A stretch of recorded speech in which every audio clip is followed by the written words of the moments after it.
Hola, hola, TMS family. Today we in KZN. Golga Banana Bafet Sila Moses Mabida because we'll be talking to a prominent football legend, Mark.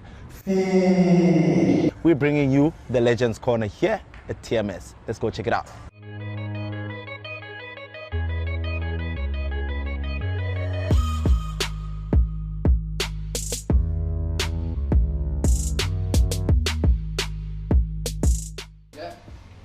Mark, thank you for joining me, man. Absolute pleasure. I always thought that you're from KZN, and then I recently found out that originally you were born in Cape Town. You know, take me through your upbringing. So Cape Town, my mother left my father when I was 8 months old and moved to Pretoria. It was myself and my brother. Yeah. And it was a tough upbringing for, my mother. I grew up mainly with my grandmother. I lived with my grandmother till the age of 12, 13. I went to Sunnyside Primary. Very fortunate to excel in sports there, and then I was also head boy of the school, which I'm sure surprises many people. Yeah. But very fortunate to go to a very good boys' school, all-boys school. When I say that, it was a rugby playing school. I think they wanted me to play rugby. Yeah. Played other sports, but my second home, my home away from home, was Arcadia Shepherds. I was very fortunate to be in that environment, around the coaches and around my teammates and players, and grew up very quickly. Unfortunately, at the age of 15, I was playing for the first team, and things like that. So I grew up quickly, and when I say grew up quickly, had to grow up. Yeah. You're playing with grown men. Yeah. And you learn to drink. Yeah. It was a culture.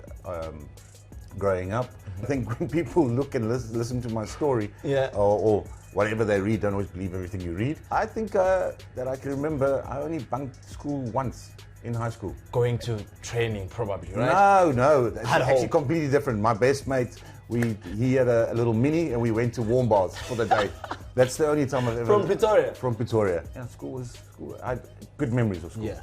I mean, you talking about your school days, and like you said, your parents wanted you to play rugby, but how did football come about? So it wasn't not my parents, the school wanted me to play rugby. Okay. My mother was certainly behind me continuing with football and playing football. Okay. Then played various sports at high school. Yeah. And then by the time I got to grade 10, I played first team cricket. And again, cricket is you go to a school in Johannesburg, you go on a bus, you play all day, and it's a draw. And I thought to myself, sure, a whole day wasted, it's a draw. Then I said to the first team cricket coach, Mr. Somerville, I said, no, cricket's not for me, I'm just going to continue. But he knew I was playing football at Arcadia Shepherds. So obviously continued playing football. But then I, later on in life, one or two reporters found out that I played cricket, and they asked, why did I go from cricket to football? And I think they were looking for really a philosophical answer. Yeah. And it was the true answer. I mean, so I was 15, I matriculated when I was 17. Yeah. 15, I said to them, there were better looking girls watching football than there was cricket. And that was my answer. That was at Arcadia. We used to have the mini World Cup, and the girls would be in the stand, and if someone kicks me and I go down, they go, oh. So it was no philosophical answer. It was just at the time, you're a teenager. That probably seemed important to me at the time. But did you start out as a defender? No, I did not. I certainly grew up until the age of 17, 18, I played as a striker for Arcadia Shepherds, and got signed by Joe Masona for Joe Cosmos. Yeah.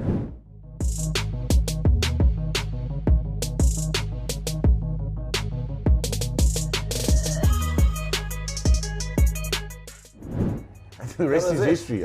We played at the back, and then next minute I'm finding myself playing the bobsleigh final against Chiefs. Yeah. Against Albert Walia as a striker. Yeah. Fantastic Chiefs team. Yeah. And within a couple of months, then I got called up to the national team by Augusto Palacios. Yeah. Went on with the squad to Mauritius, and then finally made my debut in America. Sure. Wasn't a good. When I say good debut, it wasn't a good performance for Bafana, because we played against Mexico in Los Angeles, and we lost 4-0. You transitioning from Arcadia to Jomo Cosmos, which is mainly it was black dominated at that time. How hard was it for you? we had players of colour playing with us. Yeah. And then it was one of the first clubs to introduce it. So growing up, I always had, whether it was black players, coloured players, Indians, whatever, we always played together. Yeah. So, but obviously you go to school and there's only white kids. So, but it didn't faze me because I was playing with, I was playing football, and that was, as I said, it was my second home. People love football. It doesn't matter what colour you are. I go into the change room, my first game, because I got a lift with Roy Matthews. He was the assistant coach. From Pretoria. There was a few of us that used to travel with him to the match, and then get into the change room. Now, I remember, I get there with my kit bag. I've polished my own boots. And this guy comes and says, "No, I must put my boots in the middle of the change room." But all the players are putting the boots, and I'm watching this now. The next minute, the guy comes and he starts flicking water. You know, the muti. He starts flicking this water. I'm like, "My friend, what are you doing? I've polished my boots. You're gonna clean that?" So that was my introduction to, Jomo and his beliefs. You know, when you're talking about that now, it just reminds me of something, like how your move came about to Orlando Pirates, because one would have thought, okay, I'll go to Hellenic, okay, I'll go to Cape Town Spurs, I'll go to 7 Stars actually at that time. You know, there was plenty of opportunities for you to move to Cape Town, and you just jumped ship and went to Buccaneer ship. It was interesting. I went to Jomo's offices in Hillbrow, sat down, and on my way, the Chiefs used to have a PRO. He met me in the alley and he said, "No, you would love me to come to Kaizer Chiefs to play with Lucas." I went upstairs and I said to him, this guy approached me and, "Can I go to Kaizer Chiefs?" And that was it? And the answer was no. Don't you dare go to Kaizer Chiefs. So, and then I ended up at Orlando Pirates. So I was dictated to. Obviously, don't regret it, because I went to Pirates, and the 2 years that I was there, I had phenomenal, I had phenomenal teammates. We had a chairman that was dedicated to the club. He gave everything he could for us, and we won the league in '94.